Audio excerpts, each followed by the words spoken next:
Martha jumps through a window with a burning torch in her hand, and Rochester goes, "My wife!" And Jane goes, "Your wife!" and then passes out. I'm like, oh my god, I really need to see this put on, like, in the real world. This play.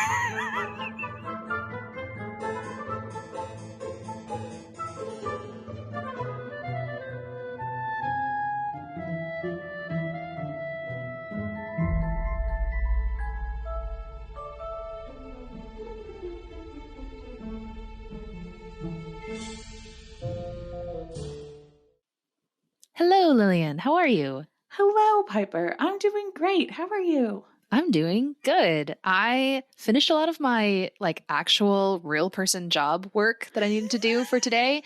So I just got to sit in my living room with a warm drink and a candle and read a play, which was really fun. Yeah. It was so fun. So this play, a lot of things that we enjoy on this podcast were suggested to us by listeners. This play was not one of those, unless I've had it on our list for quite some time. Mm-hmm. So if someone sent this to us, I don't remember. I'm so sorry. Please tell me so I can correct myself. But I'm pretty sure I stumbled upon this while looking for other resources on other things. I spent a lot of time Googling things related to Jane Eyre. And I think I was looking for a script of a different play and found this, which is from 1856, was the first time this play was performed. And I just want to say sometimes the universe gives you gifts. Yeah. And this was one of those gifts. Absolutely. This was meant for earbuds. No, I'm very excited to talk about it. Especially since it's an older adaptation, if not the oldest. It's the oldest that we are talking about. Yes. The evidence of there being adaptions almost immediately is pretty strong. Okay. But this is the oldest property that we will have talked about. By a good distance other than the book itself. So I don't know if you had a similar mindset, but especially given the BBC and the Brontes that we just watched and talked about, one thing I was really curious before I read this is okay, I don't really know a lot about 1856. I kind of wonder what some of the current events are of that year. Oh, so nice. I have a couple of fun little things that also happened the year that this play came out. Oh, cool. Let's talk about them. Yeah. Okay. So just to set the scene. So what was happening in 1856? In the US, a lot of the stuff that I came across was events that are leading up to the Civil War, which will happen 4 or 5 years later. So one of the big things is that radical abolitionist John Brown, his men are causing problems for pro-slavery advocates all across the country. They're stealing guns. They're attacking people because they're hey, you guys suck. And we think violence is the best way to solve that. So those guys are active and doing their thing. In June 9th, 500 Mormons leave Iowa City to head west to Salt Lake City, their holy land. So, and it said in the thing, they're most of them just had 2-handled push carts. It's all right, have fun, guys. So they're headed out that way. The Treaty of Paris is signed, ending the Crimean War. Nice. And this one's fun. A woman named Kate Warren. She is the first ever private detective, and she begins working for the Pinkerton Detective Agency in 1856.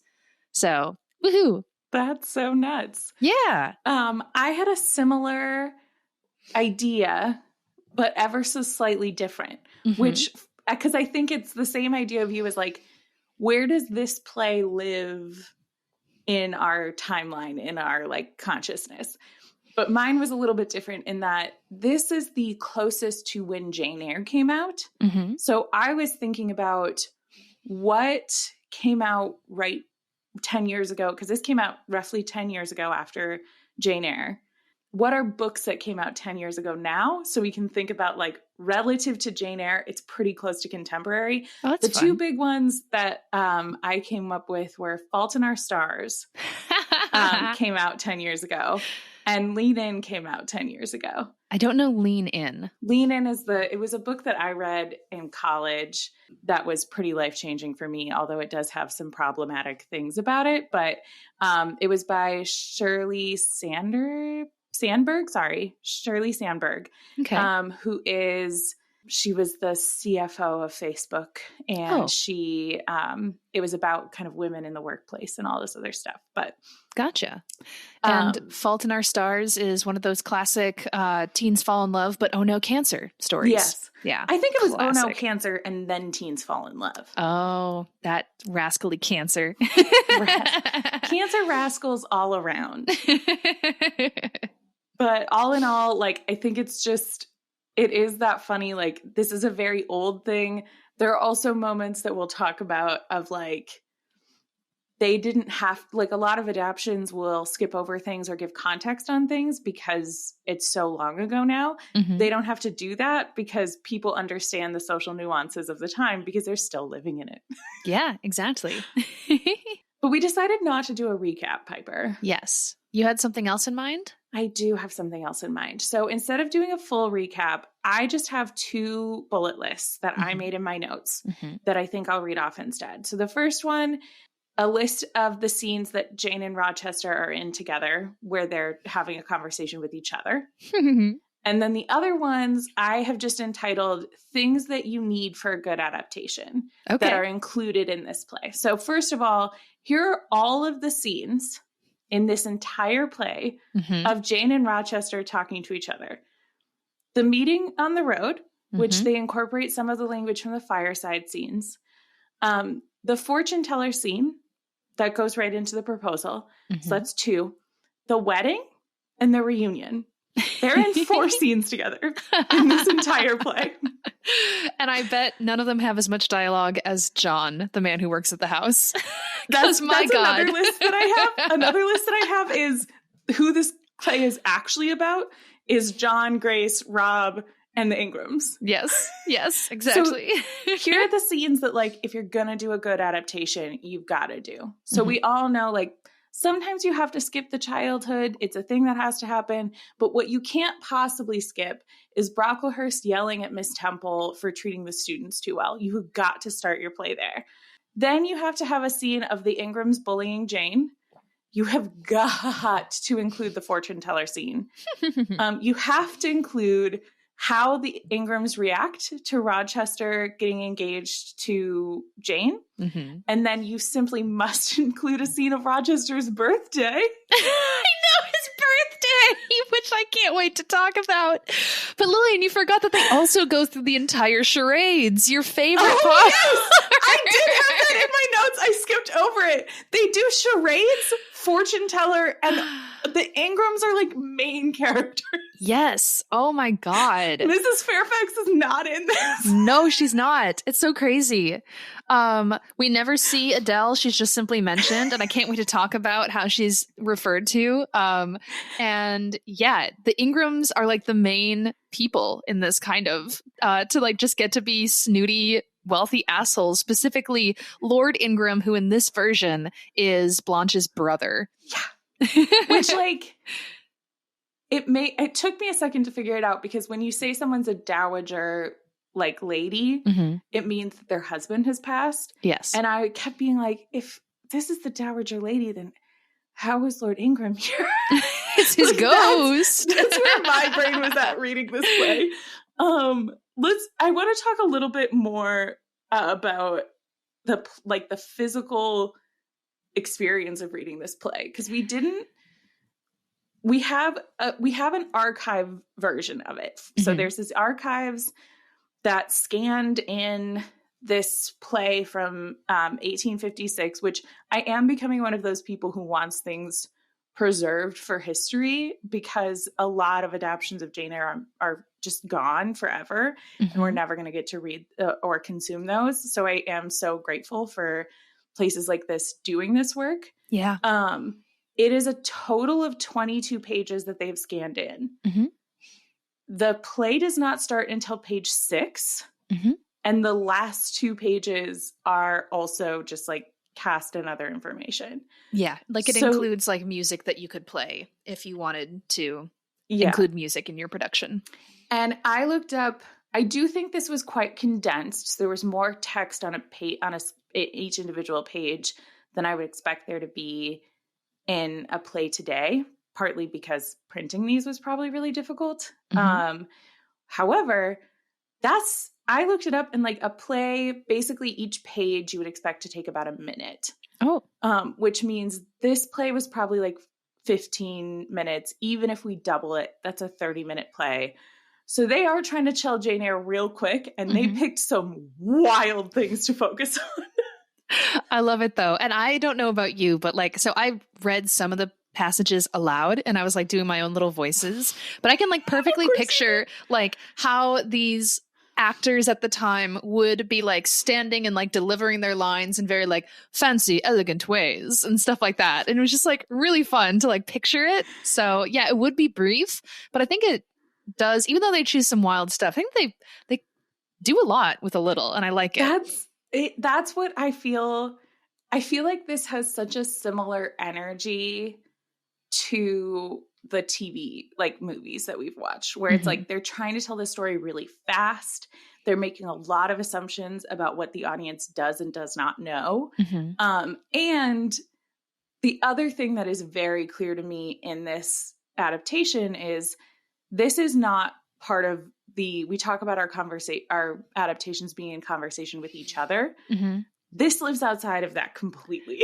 This is its own thing. And I just had a thought too, because we talked about how heavily featured the Ingrams are and the party members. I wonder if at the time, like plays like this, it was really popular to have kind of like drawing room dramas. And so they're like, well, let's make that a center of this story so that that's what people want. So we can tell Jane Eyre through that lens of, you know, fancy people sitting around and being like, I say, do you see that strange woman in the corner? Bring her over and we'll make fun of her for our own delight. Yeah, I did look up the author of this, and he has written a lot of other plays.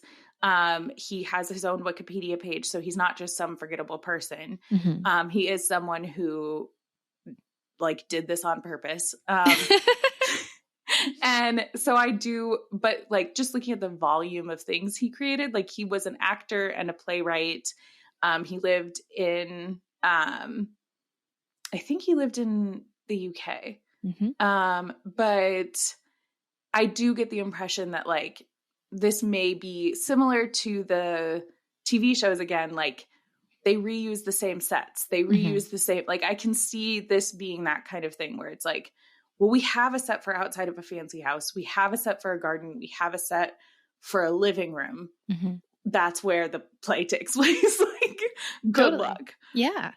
So let's kind of start just a few things from the beginning. One of my first notes is that it's bizarre to me that like Miss Scratchard is kind of portrayed as like the one who is like standing up to Mr. Brocklehurst, and she's like she and Miss Temple and another teacher are like talking in a room, and they're like, oh, like the conditions here are horrid, and Miss Scratchard's like, if Mr. Brocklehurst was here, I'd give him a piece of my mind. And Mr. Brocklehurst like enters and he's like, oh yeah, what would you say to me? And she's like, hello, hi, how's it going?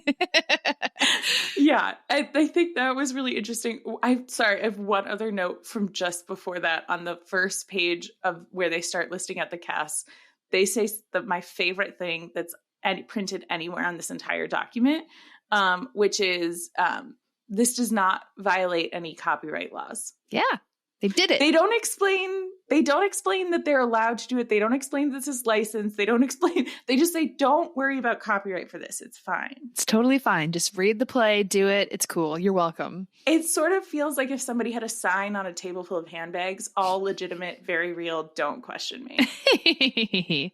Yes, exactly. Hey, they had to cover themselves in case those pesky lawyers come around. But yeah, I agreed that it was weird. They also had another teacher that's not usually in any of the adaptations, who I don't remember her being in the book, but they did have other teachers in the book. So maybe I just don't remember that. But yeah, Miss Scatcherd, I think they like it's another thing where it's like they took a part of her personality of being like kind of intense and dislikable, but made it as intense and dislikable at Broccoli. Yeah.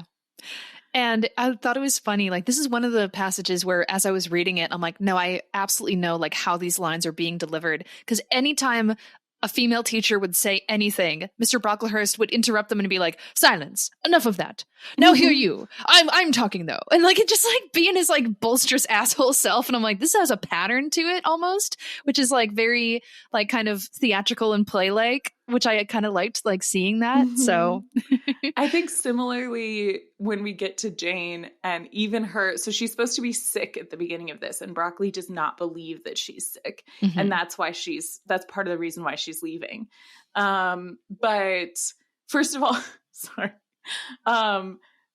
While they're talking about that, there's it's when she goes. So Miss Scatcherd goes to talk to her, and she says something about Jane is giving some big speech. Like she says a lot of the lines that we hear in her head about like, if I can't have freedom, let me at least have another servitude. And Miss Scatcherd, in response to like Jane feeling like this letter that she's gotten is destiny, is I don't give a fig for destiny. I wrote in my notes, I was like, careful, Miss Scatcherd, you're going to end up going on a quest if you keep saying stuff like that. Oh my gosh. There's so many like cute little lines and phrases in here that I'm like, this is very of the time, I assume. And it's like, I wrote some of them down as we went along, but it's very fun. I have my first one that I wrote down that like, so one of the things that I wrote down is like, the first thing that I can tell from Jane is like, this is very much, the way I picture Jane is very much the 34 hands on hips. Just, she's out here, she's telling you stuff. Like her strength is not quiet. Her strength is not subdued. It is loud and at you.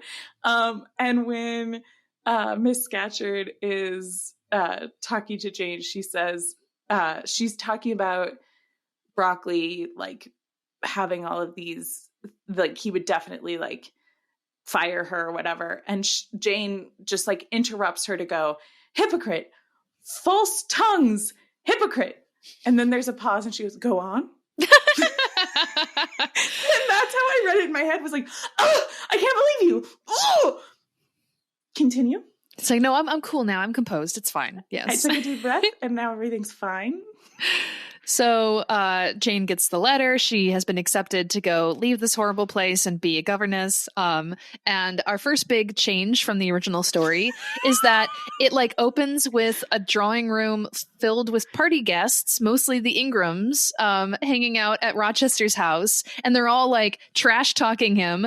And they're like, hey, why isn't he here? He's so mysterious. He's so aloof. He's a bad host. And I think it's probably Lord Ingram, Blanche's brother, who he refers to Rochester as a half savage. There's a lot of terms that are used in this play where I'm just like, this is fucking wild, man. My favorite one, and I truly hope this isn't something that like is still upsetting to people, but I will just say culturally, as Americans, this means nothing now. This is not like an insult that I'm aware of. But at one point he just yells, he's a Dutchman. Yeah. Like, what is that? See, I just think of the Flying Dutchman, both from like the Pirates of the Caribbean, which is the ship, but I also think of the ghost from SpongeBob. And I'm like, are they referring to like the pirate? But I did love like that scene was when I went, oh, so they're not really doing Jane Eyre so much, because prior to that I was like noting down like, oh, okay, so like this is like where they're like putting this in, oh, like they're choosing to do this, like what an interesting take. Like right before that I had written down to the level of detail of like, in the book it's a multi-day carriage journey from Lowood to Thornfield, and in the play it's just down the road. Like what an interesting choice. And then like they just go, story, this is my story now. One of the insults that they give to Rochester is that they're like, oh yeah, and I thought that he was a good hunter, but I bet he hasn't even seen a badger before. And this Colonel Dent, his exclamation is the Hottentot. And it's like, wait, what does that mean? So let me Google Hottentot real quick. Okay, while Piper is Googling Hottentot, truly it's just like, I think this is why they come back to the Ingrams at the end, because they're just establishing these people as deeply annoying. And they're giving us a lot of, oh my gosh, what's it called when somebody gives you, like they're saying a lot of exposition. They're telling us the whole backstory of Jane Eyre, like the context, the social context, all these things is just the Ingrams' shitty gossip. And then the other way we get context is through John and Grace. having conversations, which we had talked about reading scenes. And I feel like we should read their first scene together because it was so funny. By the way, so I just looked up the definition of this. This is very offensive. So forgive me for just shouting this out on air without knowing what the word meant. But it's used to refer, and I don't even know if I can pronounce this right, but a group of people from South Africa and Nambia. So Nambia? It comes from Dutch. And the Dutch sailors. So maybe Dutchman is bad. Yeah, I don't know. The Dutch sailors referred to the people this way. I'm sorry, we don't know old-timey English insults, so we don't Apologies. mean any of these things. If someone is offended, first of all, tell us about your time machine. Second of all, I'm so sorry. Okay, well, now we know our first old-timey slur of the episode. The Dowager Ingram is like, so they took her like not her disinterest in governesses to the extreme, because she's like, if you have that woman in here, I will faint. And they're like, oh, it'll be a fun prank if we bring this governess in to upset my mother, as if she's like a spider or a snake. And like literally, like they come in and there's like, hey, this is Jane Eyre, the governess, and it literally says the Dowager screams, and it's just like, oh my god, lady, what is your problem? Yeah, it just was, the whole thing was so funny. And like, I don't think it's an accident that it's funny. Like, it seems on purpose that it was funny. Yes. That these people suck, and we're establishing that. And John is kind of representative. He almost has like this audience surrogate vibe to him, which I did enjoy. But do you have the play up? Do we want to actually read this scene? I want to play Grace. Okay. Act 2, Scene 1, apartment in Mr. Rochester's house. Enter Grace Poole with a piece of cake and a pint of porter, followed by John. Okay, so I'm reading John's parts and you're reading Grace's parts? And I'm reading Grace's parts. I'll read Grace's stage directions too. Okay, cool. Forgive me for this horrible accent that is incoming. Oh, wow. I wasn't going to do an accent. I'm so excited. Come now, Miss Grace, I'll tell you what is. I ain't gonna stand for your capers. I never was in a family yet that I wasn't made acquainted with the secrets thereof. Here have I been 3 livelong weeks, and I don't know nothing yet. It's disgraceful. Very. There's a mysterious mystery hanging about the place somewhere, and I'm blessed if I don't find it, aunt. Do. I will. You may take your davy. Won't you tell me? No. Then I must depend upon me natural genius to find it, aunt. There was a jolly rumpus last night. Who is it laughs in that awful manner every now and then? Me. You? Pooh! Don't tell me. I won't. There's something going on in this house that isn't right, and a fellow servant at what confide in a fellow servant don't deserve to belong to our honourable profession. How can we stand up for our masters and mistresses unless we know their little imperfections? It keeps them in order and makes wages a deal more regular. I know a thing or two. You don't know what I am. I do. What am I? Now let's know. A fool! And scene. It goes on like that for so long. Like just her one-word responses. Oh my god. So funny to me. He goes on these whole monologues. I love the idea of Grace, because like usually Grace is blamed for Bertha. Like, but it's very rare that Grace is just like, it's me. I'm doing the laughing.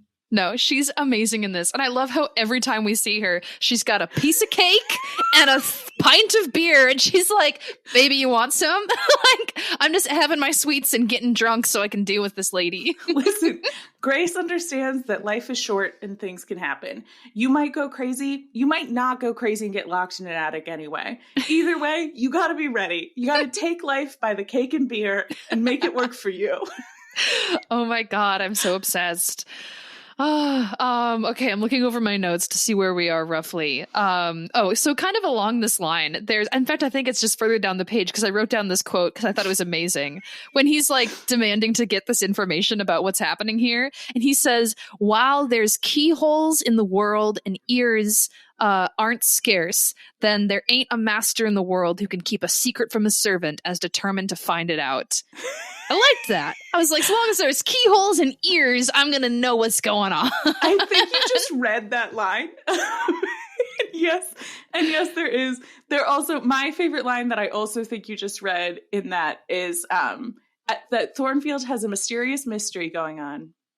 Not a normal mystery, a mysterious one. Mystery. It's a mysterious mystery. Oh my gosh. Jane is straight up referred to as devilishly pretty. There is no disregard for her beauty. And in fact, when she's doing her big line after his proposal, instead of her saying, if God had granted me some beauty and much wealth, nope, she gets rid of the beauty part because she's got that covered. So she's like, just the wealth. I'm already hot. I love that they did it right away. They were like, let's not, if we're going to put them on stage, they can't be ugly. Mm-hmm. Yeah. No, we got to have pretty ladies only. So That's why people come to the theater, to look at pretty people in costumes. Speaking of the costumes, I also made note of the fact that they have in the play, they have especially as people enter, little descriptions of what kind of costuming you should put on them. And all of them are about it's very clearly contemporary costumes. It's very, we would have so much more detail about what the timing, the time period costumes would be. And it was one of those things that it was easy to forget while reading this. This could have been written at any time. Mm-hmm. But every once in a while, there were little things like that where I was like, oh, that's right. They just knew these things. Yeah, their listing of the different outfits and such, which, by the way, okay, no, I'll save that comment for later because that's a bit of a spoiler for things that are coming up. But it's kind of implied with a lot of our TV. I think that's a good reference to what this is, that there is the implication of a man falling off of his horse off stage when they meet. But Jane is in a garden or woods near the house. And when she's talking to him through this foliage, she refers to her as a hedge phantom, which is fabulous. So I love it. The other thing that I wrote down that was so specific to, first of all, I think it was a really realistic, true, not realistic, but true to the book meeting on the horse. But one of the things that they did, and I do think in the text, I remember them referring to Rochester cursing, but they never really say what his cursing is. In this, they decided to go with, oh, poo. Poo. But they also have an odd spelling of essentially damn and damn it in this as well. My favorite overall, this is a fact that I had written down for an adaptation a while ago that just didn't have a chance to get up. But I wrote it back down for this, and it's not something that they have Rochester say in this, but they have Colonel Dent and Lord Ingram say this a lot, which is deuce. So they say what the deuce and all these that's a very soft swear. It reminds me of dang. Yeah. That's the way they seem to use it. Rochester uses that in a lot of adaptations. That is something that a lot of adaptations have Rochester use. It is not in the book once. Interesting. It is never in the book, and yet I so thoroughly associate it with Rochester. Yeah, that's so funny. It is a very old-timey kind of curse, and maybe just a lot of different people associate that as something that a man in his position would say, so they give it to him. And I like the idea that it's not something that we think of as old-timey. It is something that they said at the time, because this is contemporary to the time that the book was written. And we just have stopped using it. So it's a good way to be that was back then, Let's bring it back, Lillian. Let's make what the deuce. Although, no, sorry. It was that baby from Family Guy. He already coined that phrase. Yeah. Brought it back into popularity. They'll just think we're doing Stewie, not Mr. Rochester. And I don't want to be referred to with Stewie Griffin in mind. Big pass. So Rochester clearly... obviously we don't need verbal hints for this information, but Rochester clearly doesn't care for the Ingrams, let alone Lord Ingram. But when when Lord Ingram, like the party comes to like find Rochester on the road because his horse came without him, frothing at the mouth, and they're like, oh, we have to like put together a rescue mission to go find him. And he's there and he's telling him about how dramatically Blanche is like fainting back at the house, and Rochester is like, silence, puppy, hence. Like, that's what he's. Here's the great news. I took a screenshot of this because I thought that maybe I was losing my mind. But when he's describing Blanche fainting, here are how the lines actually go. They're freaking out. They're like, dude, we like saw your horse run in and you went there. And so we kind of freaked out, but like, thank God you're okay. And he goes, that will do. See that it is accounted for. Like, go deal with that. And then Lord Ingram goes, but my sister Blanche, you know her tender interest she takes for you. And Rochester goes, is she here? And he goes, no, she fainted grammatically in the drawing room. Yeah, and I'm like, did you mean dramatically? They definitely did. Because I looked it up. I was like, did they used to say grammatically when they, like, did that used to have a different meaning? And Google was like, absolutely not. Oh my God. They literally had a grammatical error in the way that they spelled it. They had a typo, which like, that the way they printed things back then, like how this piece that we're looking at was printed, was they like individually took these tiny letters and placed them on like these big pieces of metal, and they would print things out in that way. Like that's how they printed.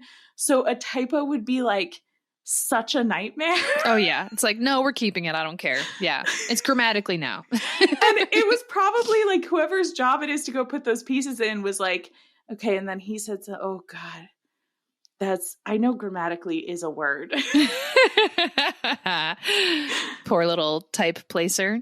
So what I have here is about Rochester before he leaves. And this was just like a really cute thing, which I really loved. So he's, they're setting up the charades and everything, and he's planning to ditch anyway so he can do his fortune teller routine.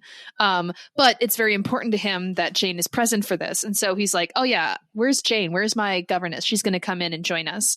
And the dowager has her little like fit again, being like, oh my God, like, why is she still here? You know how much she upsets me, and like all of this stuff. And his response, just like to her face, defending Jane, is so wonderful. He says, the instructress of my child, my lord, ranks amongst the foremost of my friends.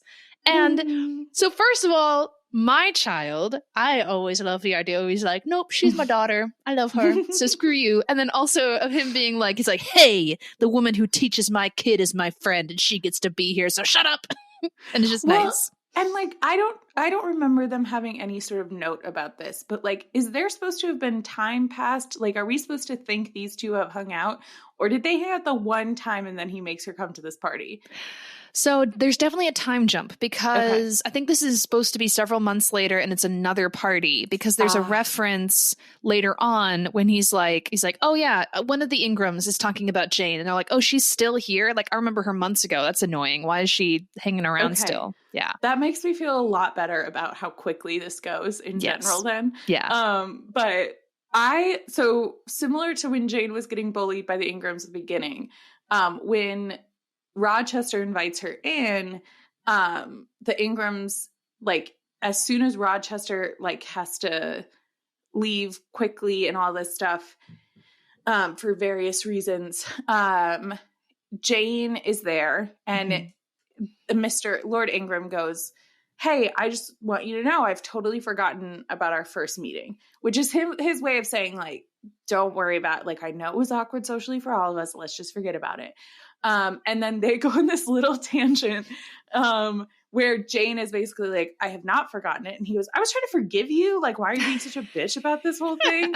And then Jane says, pardon me, it is forgiven long since. That is my share of the transaction. To teach me to forget must be yours. And this is my favorite line that Ingram has, which is, yes, you're too damned metaphysical for me. Yes. Which, like, I want to, like, hate the Ingrams. Always will, always have. I will say that's a pretty sick burn for both Jane and Rochester, because they do have, like, unnecessarily complicated conversations. Yes. Like, yes. if they were at a party with us and we were just trying to talk about, like, the weather, and they were like, why would we talk about the weather? Let's talk about fairies. And I would be like, can we have one conversation that's normal? It's like, guys, can you like chill for 5 seconds, please? Like, I just was going to tell a funny story about a thing that happened at work, and you have to get semantic about the difference between forgiven and forgotten. Yes. Oh my God. No, it's so good. And I love that she's like, she's burning this guy like with these sick burns. And then also like, yeah, before they invited her in to make fun of her, and she just like sat down and joined the party. Like, and they're like, oh no, she's staying. Like, oh, this was supposed to make her embarrassed and she should have left. And she's like making like dead eye contact with them. And she's like, who's going to chicken out first, you cowards? So funny. It's awesome. When there's another sweet moment that I just had to share, which was cute, where this is like, I believe it's meant to be said to the audience, Rochester, before he leaves, he says, I cannot struggle against this heart spell she has thrown around me, as his kind of way of being like, I'm about to lay my trap, so because I can't stay in these feelings any longer, I'm going to make her confess her love. Watch this. And then he leaves to go put on his fortune teller costume, which is a male fortune teller costume. They got rid of the cross-dressing element. Yes, because gender is important, and we have to remember that. It's the most recent to the original, and yet they were too scandalized by a man in a dress. They weren't ready for Jane Eyre yet. I will also say they didn't explain charades at all. Mm-hmm. They just did it, which I think the only one where they do a straight up and down like full charade scene like they have in the book is the 83. Mm-hmm. I know they play some version of charades in the other ones, but the only one where they like act everything out exactly as she had it written is the 83. Mm-hmm. And I think it makes more sense to me because we still play charades now, obviously, but the way we play it is so different than the way they play it in the book that it makes sense to me that they would be like, oh, well, like everybody's played charades, so we can just play like put a normal game of charades in here and people will know what that is. Yeah. Which was interesting. So like, there's also a moment I thought was interesting when John is setting up so that the party can play this game, and he's got a servant helping him, and the servant's like, what are the rules? How does this thing work? And it's almost as if like it's like a nod. I feel like this is like kind of like a meta joke for the audience, because this is obviously being performed in a theater by actors, but the line that John has is he's like, well, like being a player, as in like an actor, it's like used to be reserved as like a profession amongst itself, but now the gentry have adopted it as a party game, and so all the actors are going out of business. I once thought I might be a player, but now that these guys have taken it, I guess I'm just a stupid servant in this dumb haunted house. And I'm like, oh my God, is this actor spiteful? I will say, like, there are a lot of references in this. Like, there's a lot of what seems to me like subtle political commentary and other things that like I did not follow it. It was very like inside baseball, like you have to know all the things first. But the thing I have written down right after the charade scene is in all caps. Then they do the fortune teller scene, which felt the same to me as our other adaptation that took place in 30 minutes, which was the Vincent Price radio. And I was like, what is with these really, really short adaptations being like, you know, we can cut a lot of things, but we simply cannot cut the fortune teller scene. See, what I almost wonder for this one is like, again, with this kind of the way I'm picturing the theaters and the troops that would be putting this on is that this is an excuse for like another fun costume change, I think. And so maybe it's more of that kind of like showiness where the actor can now come out and I assume maybe some like sequined, colorful outfit and be like, oh, who am I? Do you like your boss? And she's like, maybe. And he's like, surprise, off ye lendings. And he even has the line, which I love. Which I will say, so they go right from the fortune teller scene into the proposal, which is the same way they do it in only one other adaptation, which is the Broadway musical. Yep. Which is so funny to me. It's like, dude, you were just lying to my face and now you want me to marry you? Like, what? But I think what you're saying about like, it is a fun theatrical reveal, it was a super fun theatrical reveal. Mm-hmm. So I think the energy is really different when you're watching it with like an audience and you can see the costumes and like some people didn't know that was Rochester and like all this stuff. Like that is really different than seeing it in a movie or any of the other options that we would have, which makes it funny. It's so good. I love it. I don't know if this is a line. I can't recall ever hearing this in another version, but I like when he says, Jane, decide my destiny, when he's waiting for her answer. I think that's cute after he proposes. I don't remember hearing it before, but I remember like similar energy in the proposal. The proposal felt very true to the book. Yes. Other than the fact that it happened immediately after the fortune teller scene, which was just wild. Yeah. And the other thing that I really love too about reading this as a play, kind of similar to like reading it as the novel, is I think it's fun to imagine because you can give the same script to like 1,000 different actors and be like, add your twist to this. Like, what's your take on this? Are you going to read it very dramatically and slow? Are you going to be like shouting a lot of your lines? Like there's no description of inflection or things like that. So the people get to add whatever they want into it. And that's always very exciting to see. Yay. But they say yes. And he then kind of sets up this other sort of little This is the biggest departure from the whole.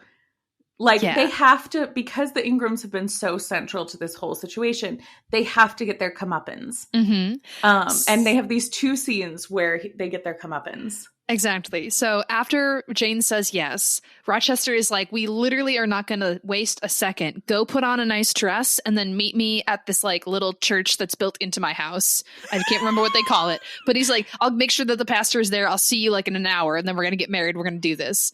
And then he like writes a letter to send to the Ingrams, essentially to Blanche, like saying, hey, I have no money, but I love you. If you love me without my fortune, come and meet me in this little chapel that's built into my house and we'll get married. And it's like his last little like test or maybe a way just to like embarrass her, because people in this play love making fools of other people really around them.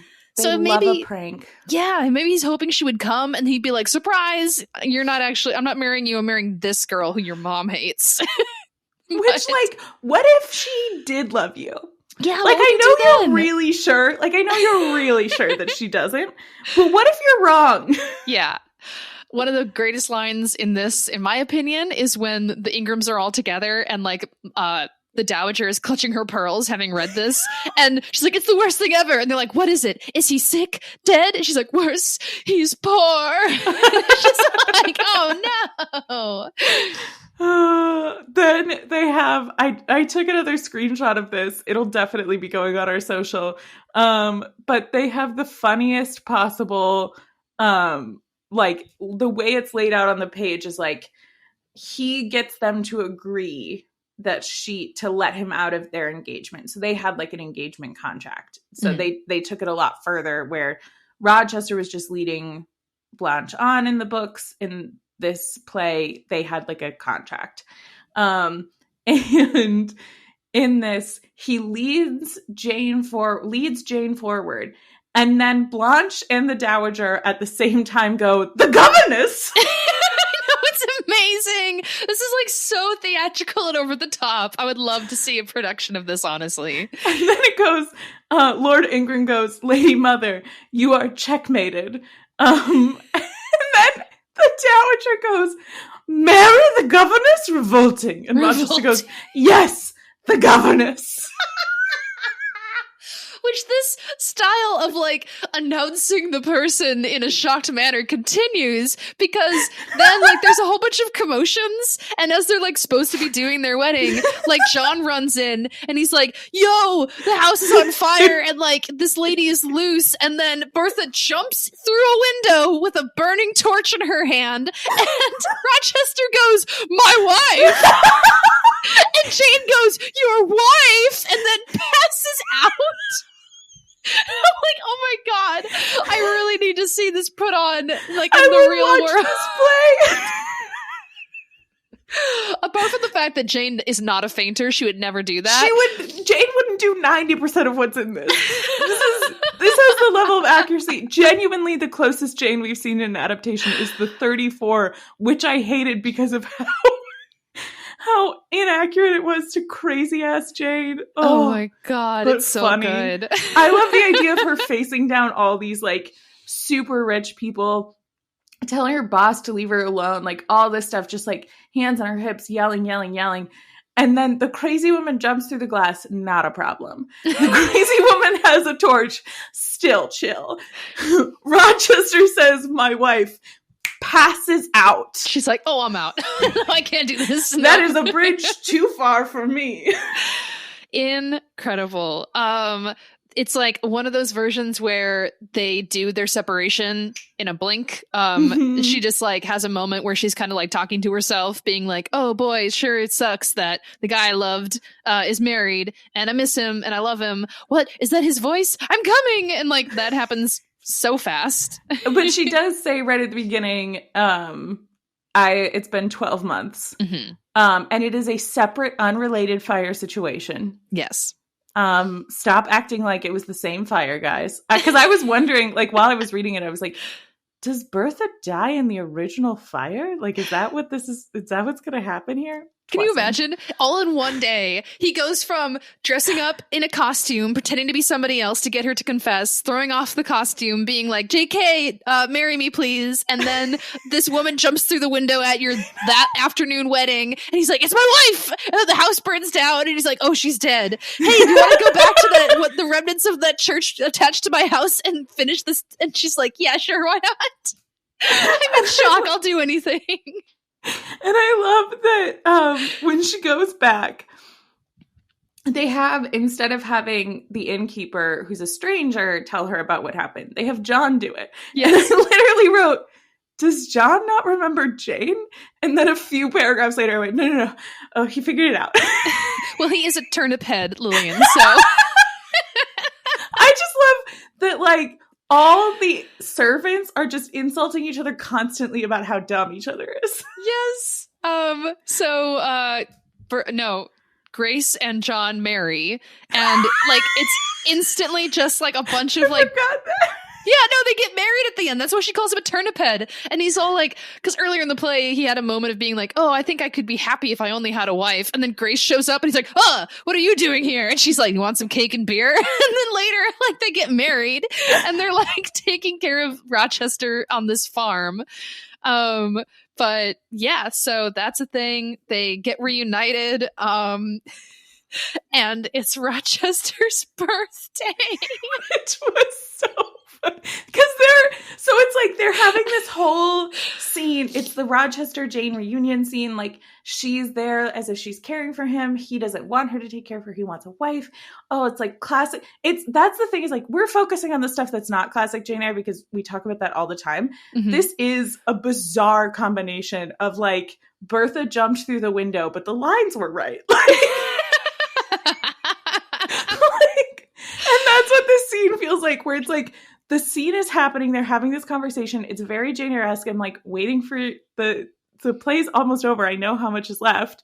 And then there's all these like stage directions for like, there's a commotion in the background. I was like, oh God, what are you doing? Bertha comes back from the grave. And then they come in, and then John comes in, and Rochester's like, what's all this commotion? And he goes, don't you remember, sir? It's your birthday! I just, like, the idea that this, like, grown-ass man has, like, a surprise birthday party, which is not a good thing to do to someone who's blind and very easily startled. And I just want you to imagine John and Grace are living with Mr. Rochester. Mm-hmm. He is so sad. He's the saddest anyone's ever been. He's blind and is full-time cared for by his servants. Mm-hmm. And they are sitting around. They do not know Jane is coming back. And they're just like, we've got to do something for this man's birthday. He's too sad.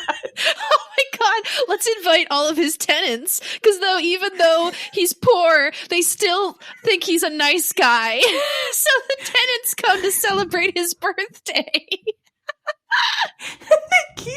Those stage directions keep being like, the peasants did this. And I was like, yes. Could you not? But the best part ever is that it describes, so like they all gather around to like bring the presents to Rochester, and Jane speaks in his behalf. They're like, oh, your lord is blind, but I will receive the presents and describe them to him. And then the peasants like gather and pull up this sign that says the farmer's friend in reference to Rochester. I just can't imagine this play ending without them all singing, for he's a jolly good fellow.